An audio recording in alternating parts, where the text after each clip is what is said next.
I'm feeling sparkly tonight. How are you feeling tonight? Sparkly? Yo, glittery. Glitter.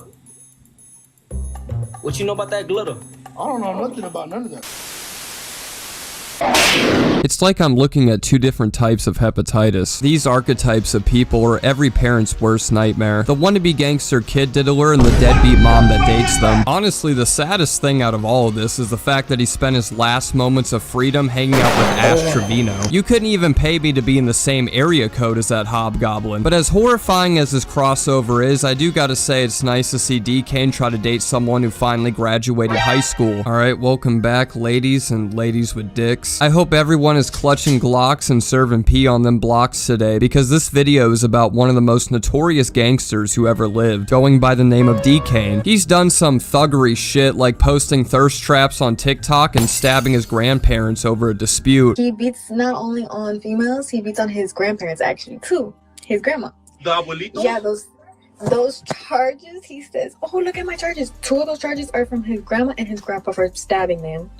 Okay? Yeah, if you couldn't tell, I was kidding about the whole gangster part. The only block this dude was banging was Sesame Street. I mean, for starters, the guy stands 5 feet tall. No offense to my short kings out there, but what is he gonna do, run up and punch my balls like a reflex bag? I mean, the man was exposed for drawing on his eyebrows. Nothing about this guy is gangster. But Dkane had a destiny to be the biggest goofy to ever walk the planet, because in desperation to prove to the world he was really like that, he would tattoo the number 13 on his forehead, which is pretty ironic considering what he would be exposed for in the future. But for those who don't remember my initial video on Dkane, the number 13 is often associated with MS-13, a very infamous gang that's known for violence, drug trafficking, and offing people. Matter of fact, it's often rumored that to even join in the gang, you have to at least catch one body. And Dkane would desperately try to portray to the internet that he's from El Salvador, which MS has a lot of activity in, and say he's really from the lands out there, which is the furthest thing from the truth. The dude was exposed for not even being capable of speaking Spanish, which I feel like is a square one process to be a Latin gang member. Hey, so you don't speak Spanish? Poquito. Cerote.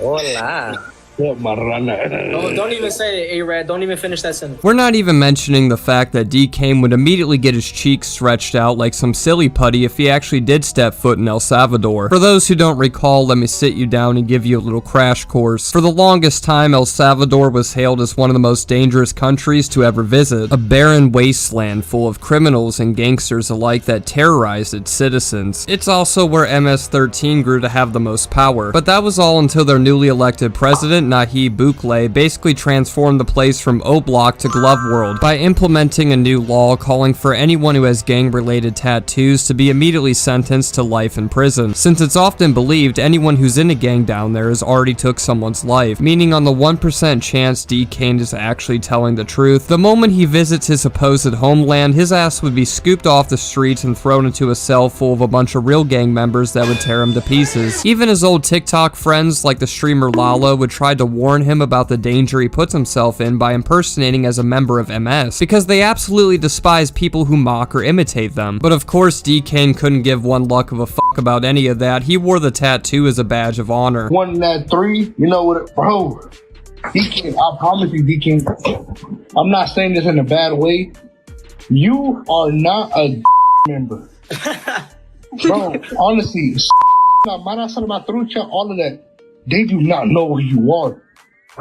So the moment you come impersonating something that you ain't, it's over for you, bro. I'm trying to put you on the right path, bro. I'm not hating on you. You know that tattoos are always gonna raise a lot of, bro, that's the first thing that's gonna raise questions about you. I'm gonna suggest one good thing to you, not in a bad way, but we already seen how you got pressed, right? You're not from the set, even though you're from El Salvador, doesn't mean you're from the lands from out there. If I were you, I'd really go get that 13 removed. His brain is a constant blue screen. You can already tell he didn't process a single word that was said. Last but certainly not least, he's a minor refiner. I mean, that's the whole reason why a video is being made. If what I explained already wasn't embarrassing enough, he would also get outed multiple times for dating underage girls, some being as young as freshmen in high school when he's the grown ripe age of 23. It even got to a point where he was cheating on a minor with another minor, begging the girls he would talk to for feet pictures. This guy was an absolute semen demon. So you were saying that basically he cheated on you with other quinceañeras?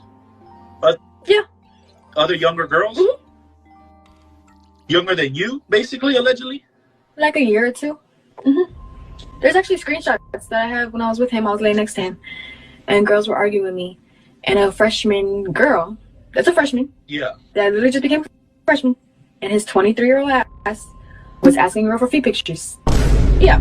He didn't even bother to introduce himself. I don't exactly expect someone that has the face of urban graffiti to be all formal, but I mean, come on, you could have at least said hi or hello before gooting off to some toes. And what I said earlier was true. The apparent ex-girlfriend who Dkane allegedly got pregnant was not really far off, with her being only a couple years older than the freshman he was peddling feet pics from. So let me say this, because some girls sometimes like to lie. So was Mr. Confuzzled about your age? Or No, that was never, people keep saying that. No, I literally was like, I literally asked him how old he was, and he was like, go look at my famous birthday. So I did, and then it said 20. I was like, you're 20. Oh, I was like, oh, I'm 16. He was like, okay, that doesn't matter.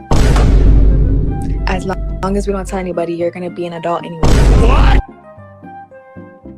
The fuck are you doing, dog? Now, this mysterious figure that started flapping his tongue around like Cherry off a JoJo goes by the name of Poncho, and he was the one who interviewed Dkane's ex and eventually got to prestige on to interviewing Dkane himself, confronting him about the bombardment of allegations he was facing, and Poncho had this man absolutely cornered with nowhere left to run. First off, he was broadcasting this one-on-one live to thousands of people watching back at home. Then he revealed screenshot after screenshot of Dkane getting exposed for talking to young girls, showing them right to his face, which he hardly was even fazed by. He barely put up a fight to deny any of the allegations, treating this shit like it was water cooler talk at the office. The only sort of defense this guy brought out was he looked at one highlight of a high schooler's Instagram, so he couldn't have possibly known the age of the girl he was talking to. Like, that's supposed to make a lick of sense. Oh, I didn't know you guys sell fruit. I only looked at one apple. You lied to a girl saying you're 71 backwards, lil' bruh.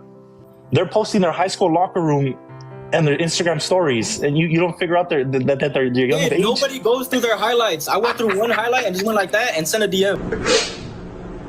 This nigga is trash. This man practically tried every method under the sea to groom people when he had a whole ass girl who he additionally groomed sitting back at home. His response to all that, by the way, was just to nod his head and say yeah, like he was proud of his creepiness. The girl told him that she's a quinceañera, and then he said, oh, all right, I'm a 71 backwards. And then she says, oh, I thought you were like 19 or something, but what you doing today? So the girl who sent me those screenshots was allegedly his ex, but I can agree, Dkane is a brr because I'm a freshman. Dkane told me he was 71 backwards and was fine to be with me, but we never became public about our relationship online because he didn't want to. I also have messages to prove that we were together in the past. Another girl sent me a message that you guys had text messaging, right? And you told her you were 71 backwards.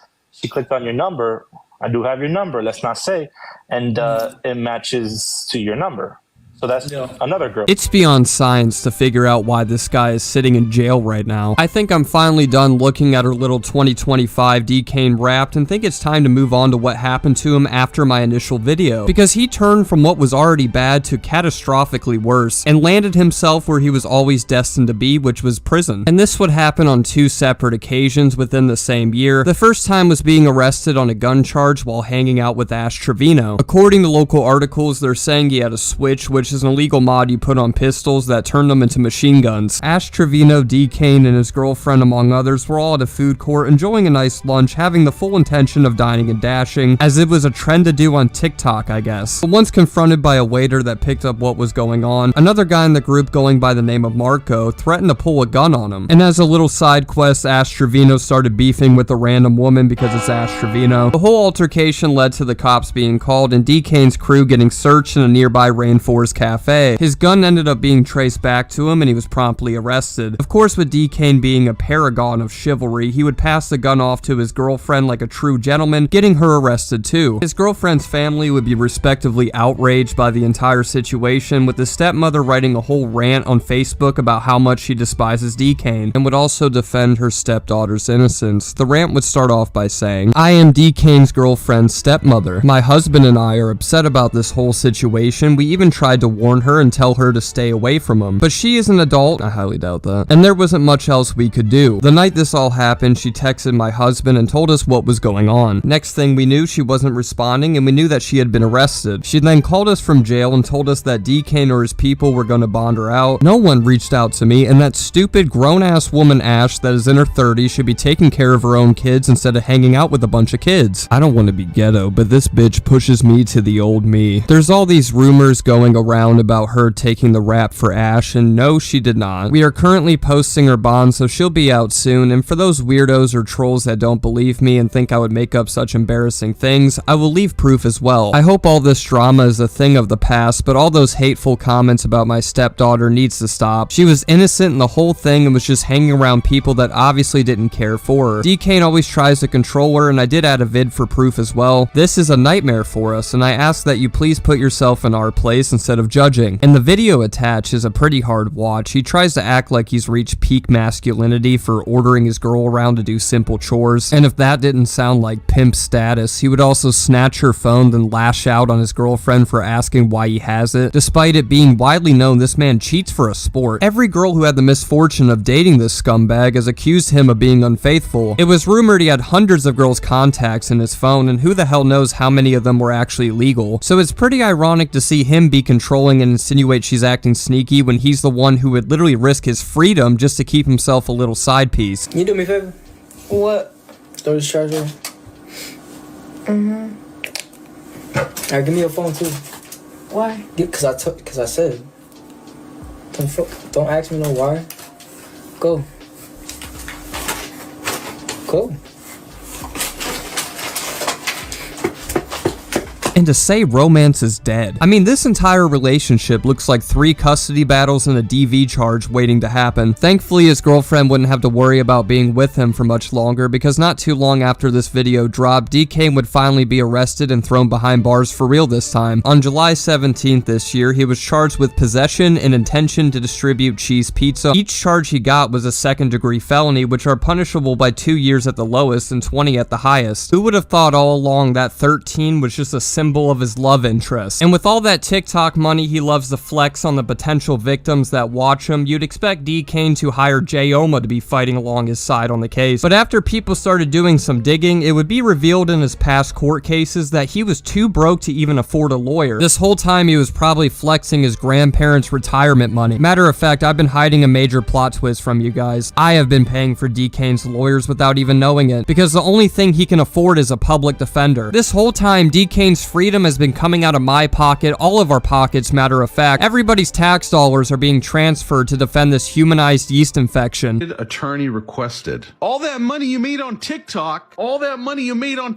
and in the end, we're paying for it. You know, hey, I got all this money and this, that, the other, and blah, blah, blah, blah, blah. Bro has a public defender. Now, his trial date and when exactly he's going to be sentenced is still kind of a mystery. It's not really public knowledge on when that's all taking place, but one thing is for certain, his days of being this Billy badass cholo that's really with the shits are far over. The moment any inmate sees his tattoos and what he's in there for, he's getting pulverized into a pulp. He's going from a gangster to a gobbler in about 2.5 seconds. As for internet presence, he's practically remained radio silent, with his last TikTok being in June, and I gotta say, after watching his last post, it really seems like he's pretty optimistic towards his new life behind bars, because the video would show another man giving him a little peck on the cheek with him giggling and being all submissive, so maybe this is a life Dkane always wanted. It would also be exposed right before his arrest that he got into a full-out biker brawl with a bunch of women at a local club and still somehow losing. If he's gonna have a barrage of drunk women beat him up until he has patty lips, it's safe to say this guy's gonna walk out of his cell every morning looking like Sloth from the Goonies. The last found footage that documents Dkane's final moments as a free man would be him appearing on a degenerate 20v1 video. Probably the most fitting guest to have on this hood jubilee subgenre of content. I'm sure your brain is already fried enough from everything I shared, so I'll spare you guys the torture of watching this 1-hour digitalized lobotomy. I only skipped around for 5 minutes and left with years of mental regression. Every single person in that video has jersey number IQ. It was like watching 25 Henrys from Black Clover trying to all talk to each other. Every conversation was slowly paced and full of mumbling. However, out of the whole line of 20 women, the lucky winner Dkane decided to take home was the only trans woman at the function, which by all means is his choice to make. I'm not really hating on the principle of what this man chose, but in no way, shape, or form can you keep it gangster while simultaneously getting your ass pegged. Like, those two worlds just don't collide there.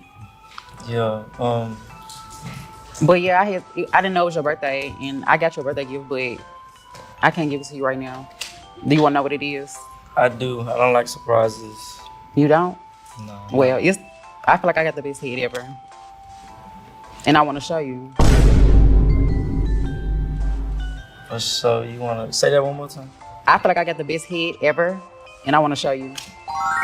And then you could tell me if I do. For sure. Yeah. You talking about right now? Right now. Dude, there's a bathroom over there. Y'all trying to go to the bathroom. What you think? How was it, bro?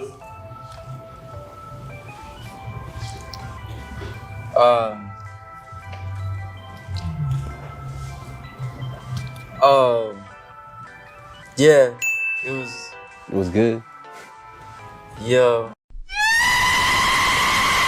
It almost brings a tear to my eye to see the evolution of YouTube content and what it's turned into today. You heard that right, Dkane just got throated out in a video shoot bathroom by someone he just met 20 seconds ago. I just don't even think it's a secret anymore. This guy is the furthest thing from being straight. With that being said, I think that's going to wrap the video up there. The last time I ended things off, it seemed like people weren't waking up to what sort of monster this man really was, with his TikTok comments still being filled with overwhelming support even after all the allegations came out. But now after his second arrest, it seems like even the most brainwashed of TikTok fans are seeing his true colors and what dark secrets he hides behind his zesty thirst trap videos. If there's any new developments or news about his sentence, I'll be more than happy to give you guys updates. But if you enjoyed this video, make sure to slap a like on this vid before your dad slaps you. Subscribe if you hit my vibe, and make sure to follow all my socials, especially my Instagram. You've never seen someone wear a Finn outfit as good as this. The links for all those will be in the description below. I appreciate you all for watching, and I'll see you very soon in the next one. Alright, I'm gonna head out this bitch.